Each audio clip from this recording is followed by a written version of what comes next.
La panique dans les rues de Jérusalem. Les sirènes d'alerte retentissent dans la capitale israélienne. Il est 6h35.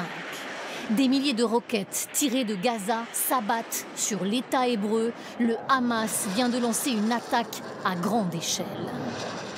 7h08. Premières images de combattants islamistes. Ils ont réussi à atteindre la ville de Sderot en territoire israélien. 7h12. Une macabre opération de communication commence. Le Hamas publie sur ses réseaux les premières images de civils israéliens tués. Toute la journée, ces dizaines de victimes sont exhibées par les islamistes. 7h40. Les autorités de l'État hébreu confirment que le Hamas a franchi la frontière. Les combattants postent ces vidéos de leurs incursions.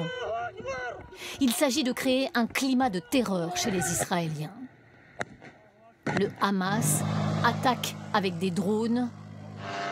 Les assaillants débarquent en territoire israélien par air, en parapente, mais aussi par bateau. Ces incursions inédites vont concerner plusieurs villes et plusieurs kibboutz dans l'État hébreu. 8h58. La publication de cette image d'un jeune Israélien pris en otage n'est que le début d'une longue série. Toute la journée, elles vont hanter le pays. 12h25.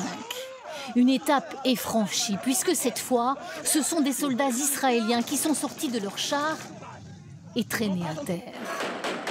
Plus tard, dans la journée, les hommes du Hamas paradent dans Gaza au volant de véhicules volés aux Israéliens. Cette jeune otage, terrorisée, est sortie de l'arrière d'une voiture. Ses ravisseurs l'ont conduite de force à Gaza.